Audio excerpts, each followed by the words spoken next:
La marque de la qualité Ecomark est la base de données qualité industrie EcoCube, bien sûr de la CEDEAO. L'invité en plateau pour passer au pain fin. Le sujet qui retient notre attention de ce jour s'appelle Lassane Kaboré, directeur de la commission industrie de la CEDEAO, aussi ancien ministre de l'économie et des finances du Burkina Faso. Monsieur Lassane, bonjour, merci d'être là. Bonjour Mathieu. Comment vous allez? Ça va bien. Parfait. Quand on parle de la CEDEAO aujourd'hui, comment ça va dans l'ensemble? Le siège là-bas à Lagos, non, à Abuja? Ça va. Nous sommes, comme vous le savez, une communauté d'intégration. Donc nous Oui. travaillons à la commission en synergie avec l'ensemble des acteurs. Donc Oui. ça va bien. Alors, au niveau bien sûr de la commission industrie, qu'est-ce qui se fait, qu'est-ce qui se débat tous les jours que le bon Dieu fait là-bas, puisque vous êtes le directeur? Merci beaucoup. Il faut dire que la direction de l'industrie donc relève du département des affaires économiques et de l'agriculture.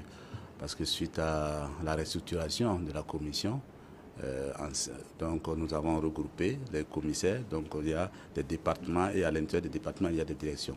Non, chaque jour que Dieu fait, nous réfléchissons, nous parlons de comment promouvoir les entreprises, comment promouvoir le secteur privé, et afin que nous puissions donc créer des emplois décents pour nos jeunes et nos femmes. Parfait. C'est d'ailleurs le leitmotiv, bien sûr, de la CEDEAO. Oui. Parfait. Alors, pour débuter, bien sûr, notre entretien de ce jour, pourrez-nous nous donner, bien sûr, un aperçu aussi détaillé de la marque de la CEDEAO, qui est, bien sûr, Ecomark, lancée par la vice-présidente Massandje Litche Touré. Merci beaucoup. Il faut dire que, effectivement, lors de notre sommet, la réunion statutaire de la commission de la CEDEAO qui se sont tenues donc, à Bissau, en République de Guinée-Bissau, et la marque donc, de certification de la CEDEAO a été lancée par la vice-présidente qui est plutôt votre consoeur qui assure la vice-présidence donc au niveau de la commission de la CEDEAO donc, et en présence bien sûr du commissaire qui est aussi une dame, Madame Massandje Litche Touré. Donc comme vous savez, la vice-présidente assure toute la coordination technique et accompagne justement les différents départements dans la mise en œuvre de leurs activités. Parfait. Donc cette marque, comme on le dit, bien sûr a été lancée et va permettre donc de pouvoir booster nos échanges au niveau de la sous-région. Alors, d'une façon beaucoup plus approfondie, peut-on avoir beaucoup plus d'idées sur ce qu'est en réalité Ecomark? Okay. C'est vrai, il faut dire que Ecomark, c'est un long processus. C'est un long processus parce que nous avons donc en 2021 que les ministres en charge donc, des affaires de la CEDEAO ont adopté un certain nombre de règles. Vous avez d'abord le règlement général sur la gestion, les règles liées bien sûr à l'attribution, au logotype, tout un ensemble de processus qui aboutit justement à l'adoption donc, de cette marque. Il faut dire aussi que c'était un processus participatif qui ont intégré l'ensemble des États membres, les associations des consommateurs et bien sûr les industriels pour aboutir à cette marque. Ecomark donc est une marque collective qui obéit aux principes donc applicables aux marques individuelles, c'est-à-dire que son attribution donc est exclusivement assurée par les organismes nationaux donc de certification. Vous savez que dans chaque État, vous avez des organismes nationaux de certification et donc son attribution va être fait exclusivement par ces organismes nationaux de certification et qui permettent à des entreprises qui vont être auditées, certifiées, donc d'apposer ces marques et cela montre que ces entreprises-là donc attestent que les produits de ces entreprises répondent aux normes régionales ou internationales et conformément aux conditions définies. En termes clairs, il faut dire que quand vous certifiez un produit, par exemple une entreprise qui certifie ses produits, cela donc permet d'avoir je peux citer quatre avantages principaux. donc garantit donc que son produit est conforme aux normes régionales et internationales. Donc quand vous voulez exporter, cela aussi permet de garantir sa reconnaissance au niveau donc national, régional, continental et international, et faciliter, en troisième point, c'est surtout ça qui est important. Oui. Vous savez que nous sommes une communauté qui vise la libre circulation des biens et des services, donc faciliter l'accès au marché régional et au marché international et continental. Nous sommes dans le cadre de la ZLECAf, nous visons donc au-delà du marché régional, la CEDEAO, le marché continental, et enfin rassurer les consommateurs sur la qualité du produit. Donc, en termes clairs, pour avoir la capacité, une entreprise, la capacité d'apposer la marque de certification, nous allons, les organismes nationaux vont l'auditer. Et sur cette base, on l'autorise. Et le produit qui sort avec le logotype, ça répondra justement à un certain nombre de critères et ça rassure le consommateur sur la qualité du produit. Du produit, parfait. Alors pour nos téléspectateurs qui viennent de nous choisir, beaucoup d'entre eux vont se poser la question en ce qui concerne bien sûr cette marque et comment elle vise à améliorer la qualité des produits et services dans la sous-région.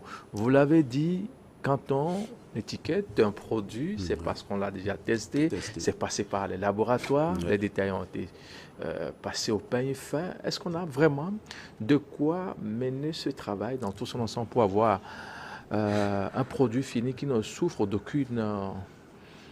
je ne sais pas où est-ce que je voudrais dire.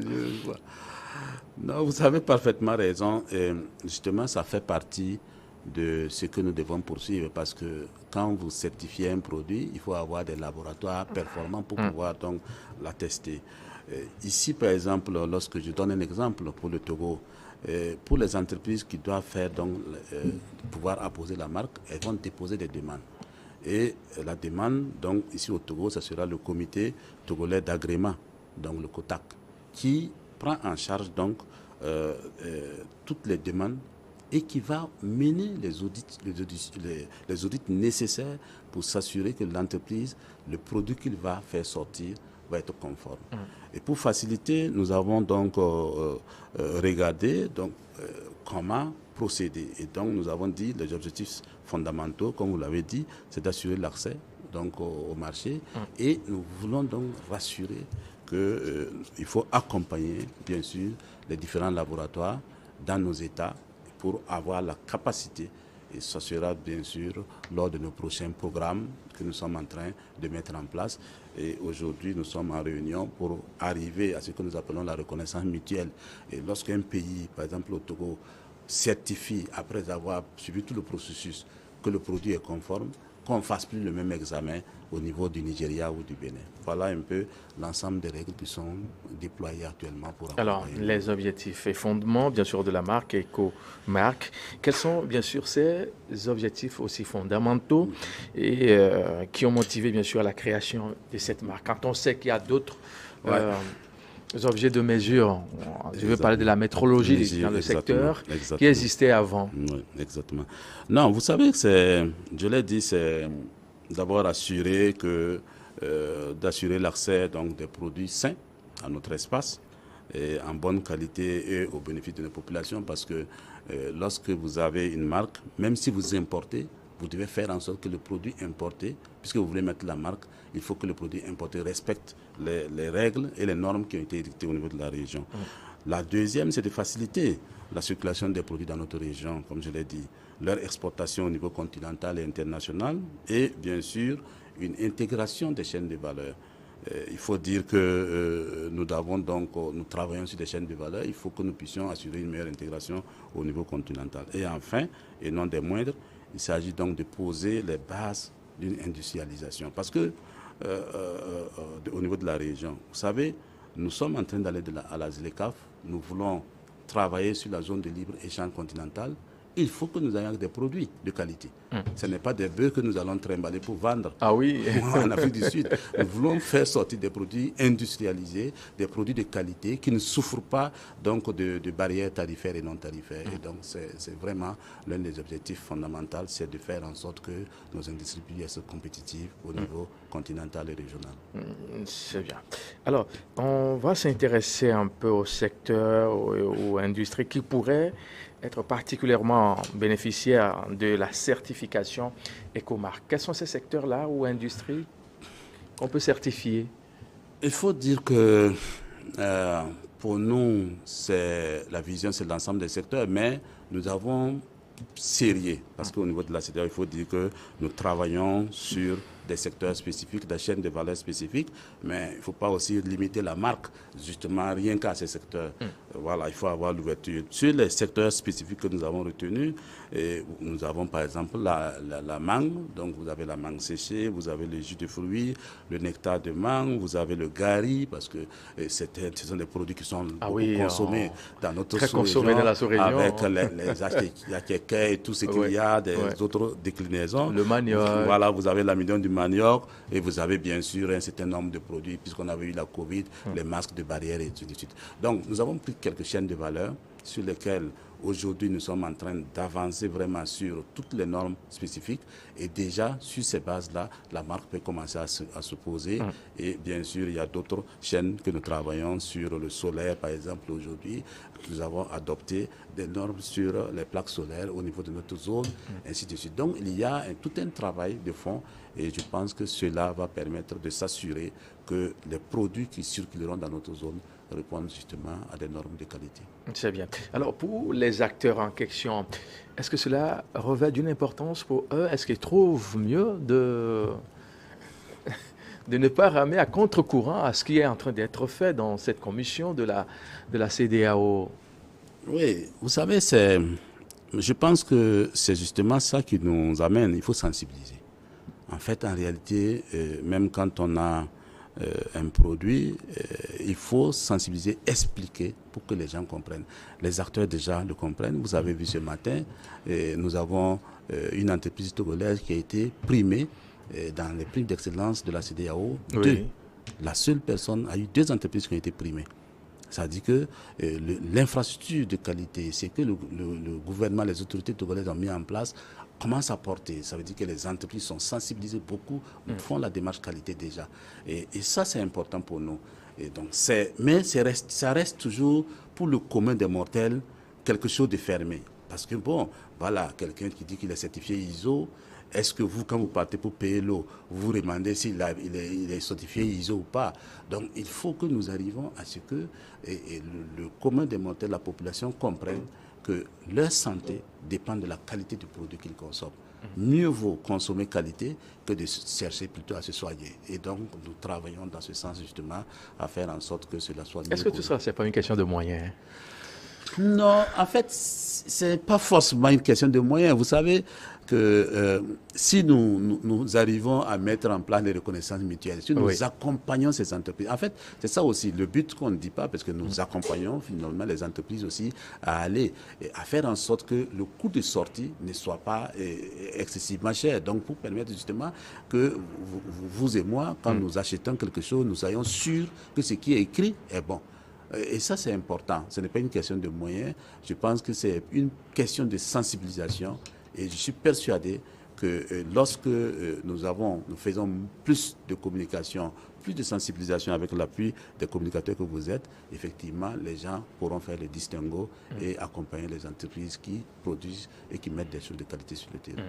Parfait. Merci bien sûr pour ces explications. Comme vous l'avez bien sûr souligné, Lomé accueille depuis ce 31 août au 1er septembre 2023 cette rencontre, bien sûr, des acteurs de ce domaine, de cette marque Ecomarc est la base de données qualité industrie de l'espace CEDEAO. Nous allons suivre tour à tour M.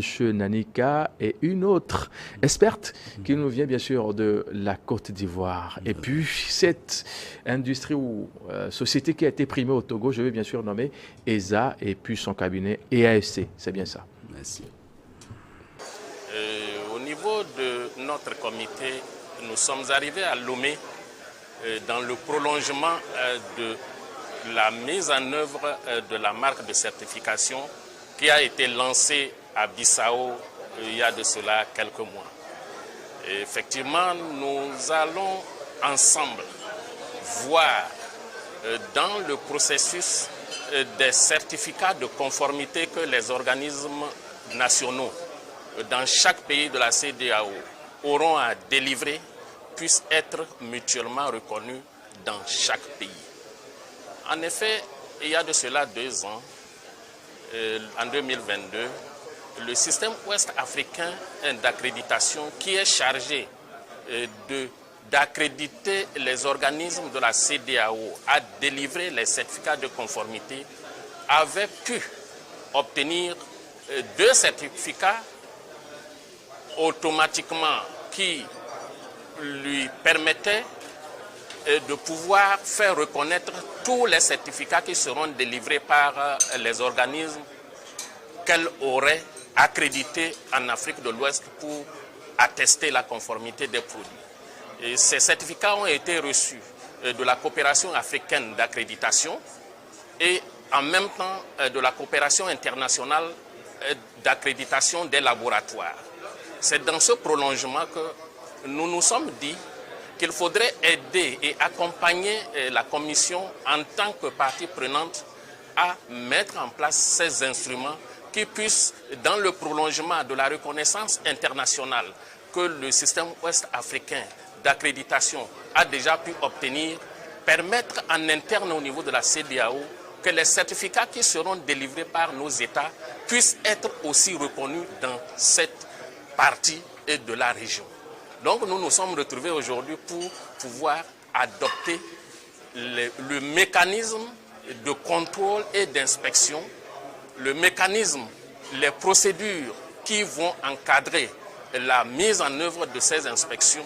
Si vous revenez un peu, vous allez constater que chaque pays a sa procédure d'inspection et de contrôle des produits. Il est important parce que pour une marque régionale qui va faire l'objet donc d'évaluation, d'inspection des produits au niveau des entreprises dans chacun des pays, il est important que les règles d'inspection soient harmonisées.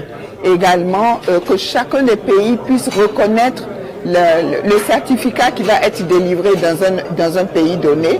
Donc, pour que le produit arrive dans un autre pays, que ce certificat-là soit reconnu dans les autres pays, étant donné que les dispositions d'évaluation ont été faites sur la base de règles harmonisées et de reconnaissance mutuelle des compétences des différents organismes d'inspection. C'est tout l'enjeu, parce que ces différents organismes d'inspection sont des organismes qui sont accrédités et accrédités sur des normes internationales qui sont reconnues dans tous les pays dans le monde. Et donc, en tant qu'organismes nationaux d'inspection dans chacun des pays, donc dès le moment où ils vont délivrer un certificat sur la base de cette marque, cela doit non seulement être reconnu au niveau régional, mais également au niveau international, parce qu'il s'agit donc d'organismes accrédités sur des normes internationales. D'abord, au niveau de vous, au niveau bien sûr de cette rencontre qui se tient à Lomé, ce 31 et puis le 1er, qu'est-ce qui est en train d'être discuté concrètement? Concrètement, nous avons donc adopté déjà des normes sur un certain nombre de produits de la chaîne des valeurs, c'est-à-dire le manioc, la mangue et bien sûr le textile. Et ce que nous voulons faire, nous sommes en train de faire à Lomé, puisque nous avons adopté des normes, c'est de mettre les procédures de reconnaissance mutuelle. Pour qu'une entreprise, par exemple, qui va être certifiée au niveau donc, de Lomé, du Togo, ne soit pas obligée pour exporter ces produits. Vous savez que cela est fréquent. Vous voulez exporter l'amidon, du manioc dans un autre pays, on crée des barrières non tarifaires pour dire oui, ça ne répond pas à nos normes. Donc l'idée, c'est de s'entendre au niveau régional sur comment la procédure pour que quand un produit, une entreprise qui produit au niveau du Togo est certifiée, qu'en Côte d'Ivoire, on ne puisse pas s'opposer à l'entrée de ce produit pour dire que non, il ne répond pas aux normes. Donc, ça permet la reconnaissance mutuelle Et parce qu'on a confiance aux procédures, on s'est entendu sur l'ensemble du processus. Voilà ce que nous sommes en train de faire et les experts des États membres qui sont là vont discuter et essayer, bien sûr, ils sont tous des experts des organismes d'accréditation et de certification et donc ils vont proposer des schémas qui soient consensuels et qui permettent donc de s'assurer de la qualité des produits qui sortent.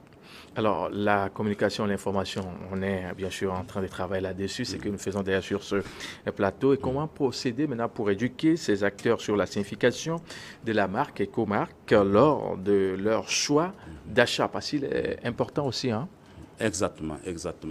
Je pense que ce que nous avons prévu bien sûr, dans les prochaines étapes, c'est d'abord de travailler, de contribuer à former le réseau des communicateurs. Parce qu'il faut déjà que nous puissions travailler, nous avons déjà un réseau de communicateurs, c'est de travailler à élargir et à renforcer les capacités, mais aussi de permettre, bien sûr, qu'au niveau national, il y ait une véritable appropriation. Et c'est là où les structures d'accréditation jouent leur rôle et nous devons travailler à ce que l'ensemble de ces acteurs-là puissent apporter leur grain, sensibiliser. Ce n'est pas une obligation de dire que vous ne pouvez pas acheter, mais je pense que si on explique, qu'on forme, qu'on sensibilise mieux, et bien sûr nos entreprises pourront donc bénéficier, la population pourrait donc bénéficier in fine de la qualité des produits que nous vendons. C'est bien. Alors, puisque nous parlons bien sûr de la CEDEAO et de la qualité Ecomark, parlons cette fois-ci bien sûr de la base de données qualité et industrie. On va avoir une explication en substance concernant ce point-là, d'abord avant d'aller dans les méandres bien sûr de cet aspect. Vous savez, nous avons voulu mettre en place cette base de données pour servir de vitrine.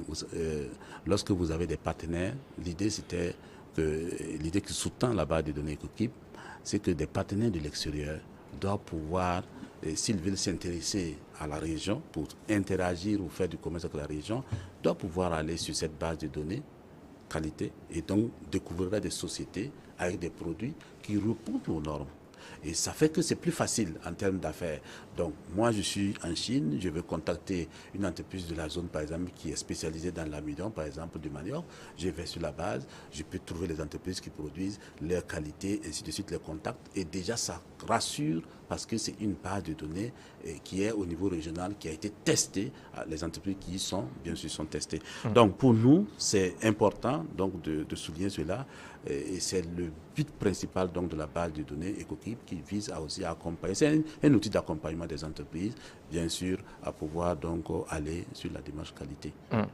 En quoi consiste-t-elle concrètement en matière de soutien aux initiatives de qualité dans cet espace CEDEAO?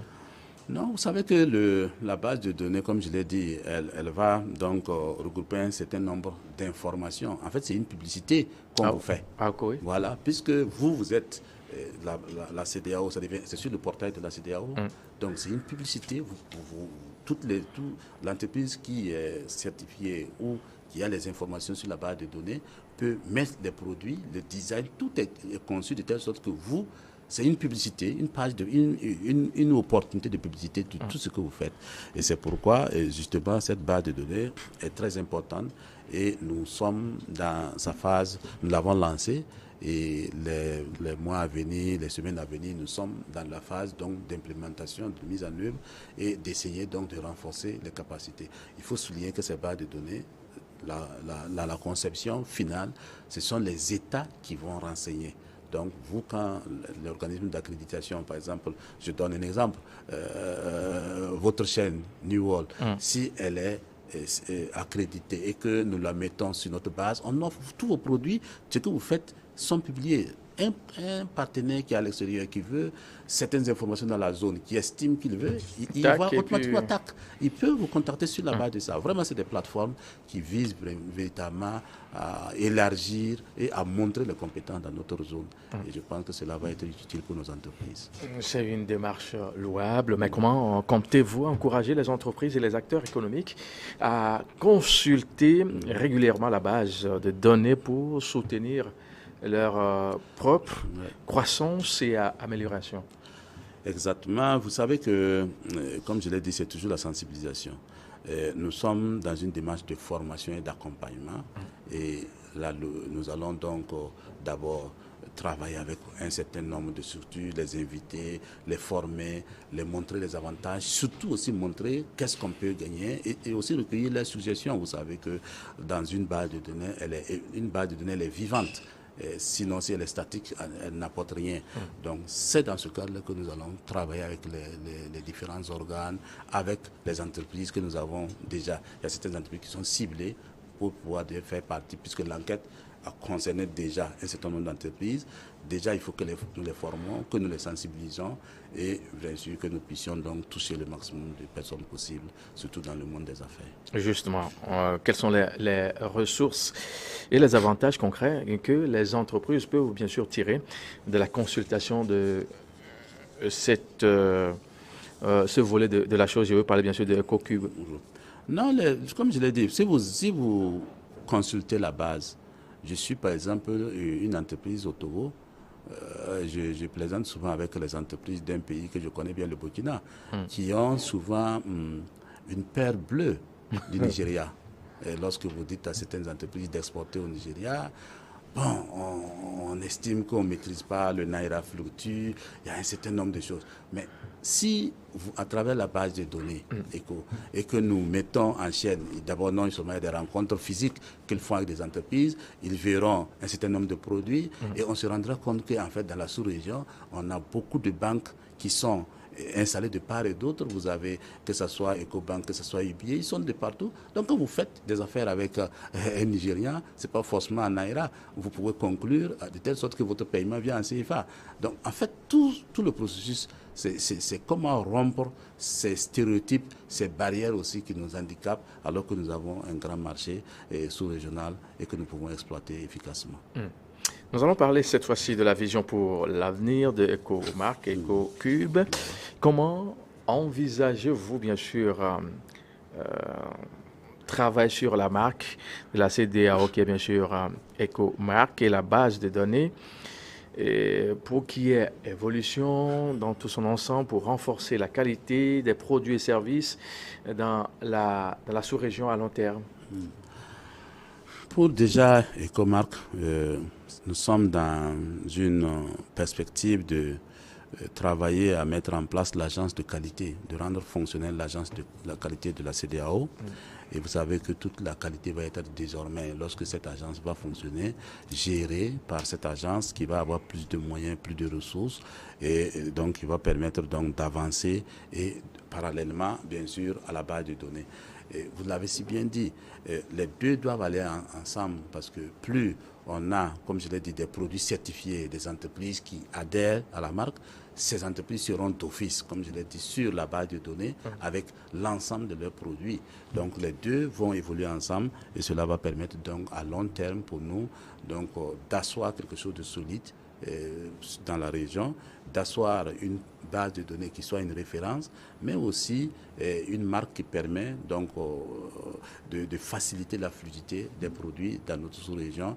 Et pourquoi pas, lorsque nous allons aller au niveau africain avec la ZDECAF, que ces produits puissent bien sûr traverser nos frontières et aller dans un autre pays sans contrainte. Donc c'est véritablement des opportunités pour asseoir un développement harmonieux et industriel de notre région. Est-ce qu'il y a eu une adhésion au niveau de tous les pays membres de cet espace-là? Oui, il y a une bonne adhésion en tout cas avec le lancement d'EcoMark. Nous avons vu beaucoup, nous avons reçu beaucoup d'entreprises et beaucoup d'agents d'accréditation qui nous ont saisis pour pouvoir délivrer. Donc il y a une adhésion. Maintenant, c'est un travail. Il faut dire que ce n'est pas automatique. Comme vous-même vous l'avez dit, il faut rassurer, il faut faire en sorte qu'il n'y ait pas de surcoût énorme par rapport aux produits qui vont sortir. Ah oui, c'est important. C'est important. Donc ça, c'est toute cette réflexion qu'il faut mener et je pense que c'est sur cette base-là que nous sommes en train de travailler avec les acteurs pour que ça n'apporte pas un surcoût sur le produit qui va sortir de l'entreprise. On tend vers la fin de notre émission de ce jour. Alors, quel est ce message que vous aimeriez peut-être transmettre aux téléspectateurs pour les encourager à s'impliquer bien sûr, dans cette marque de la CEDEAO qui est bien sûr Ecomark et à utiliser la base, bien sûr, de données qualité industrie et à contribuer au développement économique durable, bien sûr, dans la sous-région. Merci Mathieu. Je pense que ce qui est important pour nous, c'est d'abord faire connaître cette marque, le lancer définitivement, parce qu'il y a eu le lancement en juillet passé, et faire en sorte que cette marque puisse véritablement commencer à être apposée. Ça, c'est un défi que nous devons mener à relever, et faire en sorte aussi que lorsque une entreprise appose cette marque, que ça puisse permettre à ce produit-là de circuler librement dans notre espace, sans contrainte et sans blocage de barrières non tarifaires. Et ça aussi, c'est quelque chose, c'est un objectif que nous devons poursuivre. Et naturellement, nous invitons, et ça, cela l'évite, aussi bien nos organes d'accréditation que nos populations, que lorsque ces marques vont sortir, il faut qu'ils soient sûrs qu'ils nous accompagnent, parce que ça montre que ce sont des produits réellement de qualité, qui répondent aux normes, aussi bien sanitaires que tout en termes de santé, pour éviter justement que nous puissions donc retomber dans beaucoup de produits. Nous avons sur le marché des produits, vous allez avoir des caractéristiques, mais lorsque vous le prenez, en fait, en réalité, le produit ne respecte pas ces caractéristiques-là. Donc c'est tout ça qui va amener le consommateur à faire le choix et le bon choix. Mais comme je l'ai dit, c'est progressif. Ce n'est pas quelque chose qui va dire parce qu'on amène quelque chose aujourd'hui, demain c'est interdit. Nous sommes en train, je donne un exemple, nous avons pris des règlements techniques sur le plomb dans la peinture. Nous avons donné 2 ans. Parce que pour éviter que d'ici 2 ans, on n'ait plus dans la peinture du plomb à un certain degré qui cause, comme vous le savez, des problèmes de santé publique. Et donc tout ça, c'est un travail de fond qui est en train de faire. Et au niveau régional, justement, on essaie d'accompagner, faire en sorte que nos populations, en tout cas, qui est la santé puisse être la chose la mieux partagée. Merci bien. Vous êtes bien sûr Lassane Kaboré, directeur de la commission industrie de la CEDEAO, ministre bien sûr de l'économie, ancien ministre de l'économie et des finances du Burkina Faso. Mais avant de se séparer, cette question-là, j'avais annoncé l'émission dans une plateforme donnée de discussion. La personne me demande de vous poser cette question. La libre circulation des personnes et des biens dans l'espace CEDEAO, un mythe ou une réalité? Une réalité. Une réalité. Il vous est arrivé une fois de traverser la frontière entre le Bénin et le Nigeria, par exemple, à Sémékraké ou Badagry? C'est une réalité. Oui. La réalité, c'est qu'on ne vous demande pas un visa. Ok, bon, c'est une réalité. Parce qu'ailleurs, on allait vous demander un visa pour pouvoir rendre au Ghana, à côté. Ah non? Ah oui. Ça, c'est trop demandé, là. S'il n'y a pas la CEDEAO, vous allez, pour rentrer au Ghana, vous êtes pour un visa. Donc, c'est une réalité. Maintenant, les autres tracasseries, comme je dis, qui sont liées au non-respect du principe qu'on a, doivent être donc progressivement levées. Et c'est ça aussi le rôle de la CEDEAO et des citoyens. Parce que aussi les citoyens signalent. Vous savez, nous avons la task force souvent qui fait la navette. Bon, je pense qu'avec la contribution des citoyens progressivement, cela peut se résoudre. Mais sinon, la libre circulation est une réalité. Nous avons des contraintes souvent sur la libre circulation des biens, parce que justement, certains profitent pour dire non, la norme, nous on a telle norme, vous n'avez pas. Et c'est ce travail que nous sommes en train de faire aussi, pour éviter que quelqu'un ne bloque un produit, par exemple, cette eau qui est fabriquée, qui veut aller, par exemple, à quelque part, qu'on ne puisse pas bloquer en disant qu'elle ne respecte pas les normes de tel ou tel pays. Donc voilà le but. Donc c'est une réalité. C'est une réalité. Merci bien. Merci beaucoup. Ouais. Messieurs, mesdames, merci pour votre fidélité un peu partout et à Beokuta.